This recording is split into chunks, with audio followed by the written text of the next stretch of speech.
morning, everybody.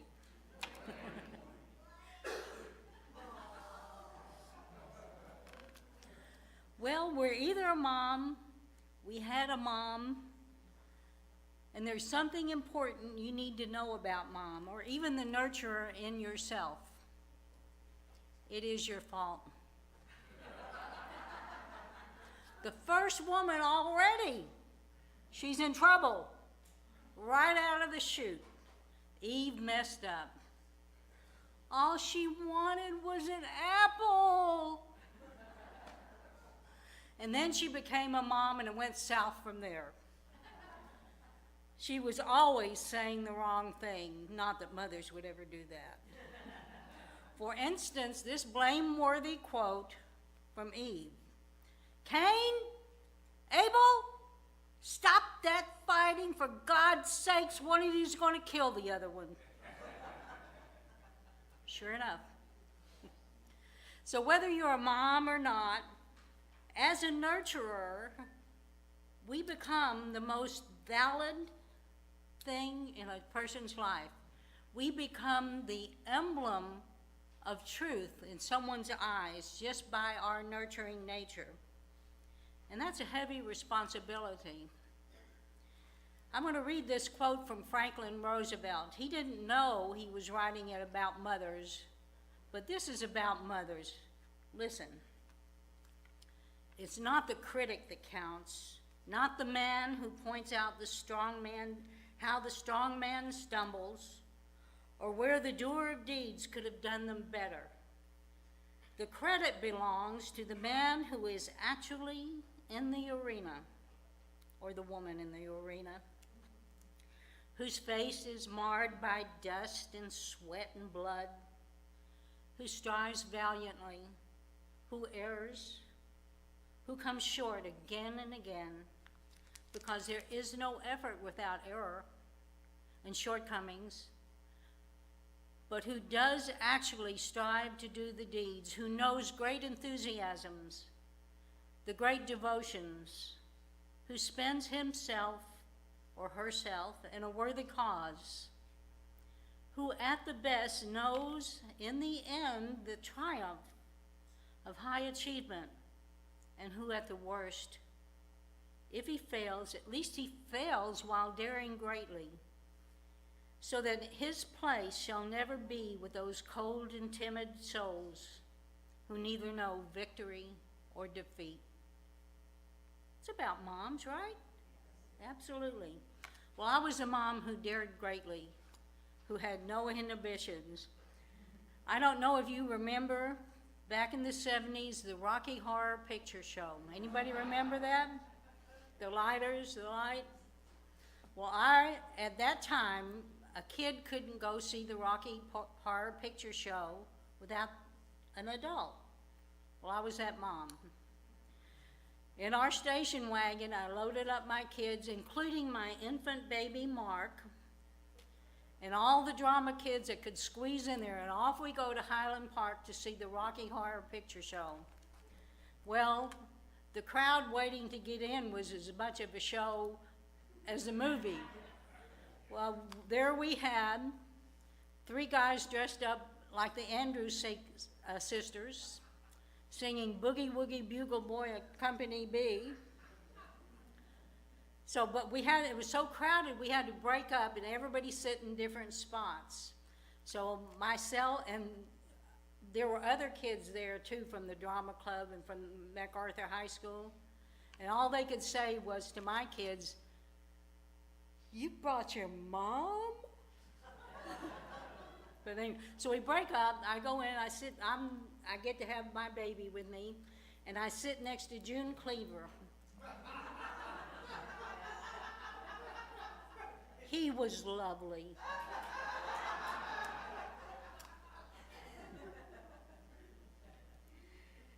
But that's okay, because at 76 years old, a lot of these kids are my Facebook friends. As a matter of fact, I got a new Facebook friend from Cub Scout when I was a den mother.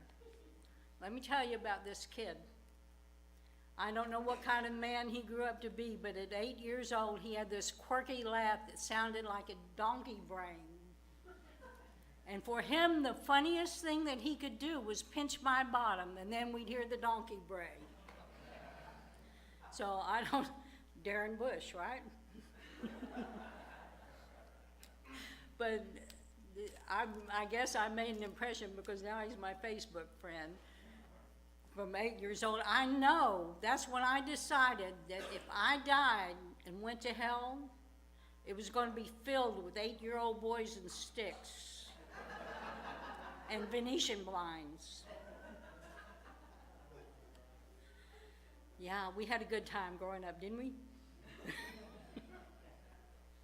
No matter how guileless or innocent the intent by Mom, what is said is always open to interpretation. It's life. Consider these text messages from moms that might or might not be a little computer savvy. Mom, I just showed your picture to the Verizon guy. Next time you visit, I'll fix you up. Daughter, remember the last guy you fixed me up with was a murderer? Mom, well, this one's 28 and works for Verizon and is looking for a cute girl to settle down with. Daughter, in all caps and exclamation points, stop showing my picture to strange men.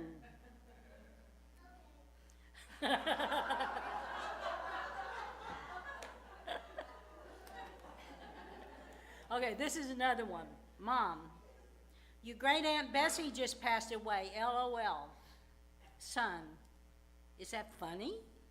Mom, it's not funny, David. What do you mean? Son, Mom, LOL means laughing out loud. Mom, oh my God, I thought it meant lots of love. Oh my goodness, now I'm going to have to call everybody. Okay. It's true that some folks who didn't have a mom that was sent from central casting to be the perfect TV mom, because there's only a couple of them. Maybe you got a mom that was varying degrees in between. And since I'm giving this lesson to a group full of spiritual seekers, this is what I want you to know. You, as a spiritual seeker, have the responsibility to move on. We will never grow as long as we continue to make camp in a stagnant space. When we hold on to the resentments and criticisms of our childhood tapes, we're trapping energy in the root chakra. That's the lower chakra, the building block on which all else is based. It's a place where childhood teachings are embedded. You'll never be able to grow into that magnificent spiritual being you were intended to be because you're holding it hostage. Your hidden splendor will never be released because you're so busy holding on to that illusion. The root chakra is where your physical journey begins. It's a foundation and the building block upon which other building blocks rest. This is how the system of the mechanics of the universe works. As a child, the most important thing to you is your family and their truths, and often their saboteurs. And then their parents' truths and their parents' saboteurs onto your 20th great grandmother with her truths and her saboteurs. Nobody did this to you out of malice, but out of your parents' mistaken guidance and desire to protect, or sometimes even out of their brokenness. So there you are, trapped in a basement of consciousness, holding yourself prisoner, when all you have to do is choose to go up the basement steps into the rest of the house, into the light, and live the whole house experience. Maybe you're trapped in a place where you're experiencing that perfect love of that perfect mother, and all you can think of is, I should have told her how much I loved her when she was still alive. I should have given her more gifts. I should have, I would have, I could have. Trust me, you're just as trapped as the person holding on to the negative. I promise you, at a soul level, that is not what your mother would have wanted. She wanted you to be the best you could be, the happiest you could be, no matter what the circumstances. She would want you to grow beyond wherever she was. So you don't want to be like this guy, this golfer. This guy loved golf. He loved golf more than anything. So he comes home from a golf game, his shirt tails out, he's sweating, he's got dirt all over him, and his wife just looks at him. She's just stunned. And she said, "Oh my gosh, what happened? How was your golf game?" And he said, "It is the worst golf game I ever had. On the 9th hole, Harry has a heart attack and drops over dead." And he said, "And the rest of the game, it was hit the ball, drag Harry. Hit the ball, drag Harry." You laugh, but I ask you, how many of you have got a Harry you're dragging around with you? You're in life school. Don't stay trapped in kindergarten. This Bible verse is from Exodus 20:12. "Honor your father and your mother, that your days may be long upon the land which the Lord your God gives to you." That your Lord God gives to you. Like many edicts in the Bible, there is more here than meets the eye. So it's the willingness to honor the experience. You don't have to love the experience. You have to honor the experience, no matter what it is. Recognizing the truth of what has happened. That either you volunteered to learn the lesson or your parent was broken and couldn't give you the lesson that is most desired. Also, it talks about the space over which you have been given dominion. Your kingdom, you are the ruler of your energy field, and you get to choose how you react. And you can choose by being grateful for the experience.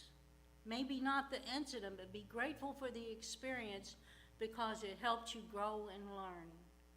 And it would be lovely if we all had the most wonderful, ideal childhood, but sometimes it doesn't happen this way. But this Bible verse is a clue to about understanding the mechanics of the universe. Part of this is understanding that gratitude and what that process is about. Being thankful. The omnipotent God doesn't need our thanks. What does he need your thanks for? What it is, it's a tool for opening yourself within.